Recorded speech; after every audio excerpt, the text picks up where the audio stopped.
Biz mына Кыргыз-Кыштак айылынын тургундары эл чогулдук.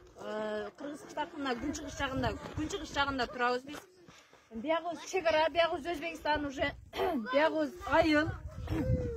Бизде мына чеке айылдын башталышында суу жок. Суу маселе, мына каналыбызды көрсөңүздөр болот. Кыштын күнүндө суу жок мисалы үчүн ичкенге. Жаздын күнүндө айтпай эле коелу, ысыкта какшайбыз. Иши анан сырткары связыбыз жок. Интернет жакшы иштебейт. Моментте биз үйдө отуруп алып, телефондо интернет аркылуу бирөө менен сүйлөшө албайбыз, мисалы үчүн. Бул теманы биздин депутатыбыз Чолпон Алыевна көтөрдү, ушул тема боюнча. Көтөрүлсө, биздин айылыбыздын аркы чекесинде тартат связь жакшы эле, Кудайга шүгүр ал жакта. Связь жакшы чыгат, чыкпайт эмес. Бизде деле көчөгө чыксак анан связь чыгат. Үйүбүздө отуруп алып биз кеңири телефондо бирөө менен сүйлөшө албайбыз. Эшикке чыгып алып туруп мына связь издейбиз биз. Бизге келип туруп текшерүүчүлөр, келиңиздер мына жерге бизге. Биз шу жердебиз. Мына жерде айылдагылардын бар жогун чогултуп чыгарып туруп, мен керек болсо ар бир үйгө алып кирип туруп, үйдө отургузуп алып туруп сиздерге көргөзүп беремин. Кайсыл үйдөн кандай связь чыгышын.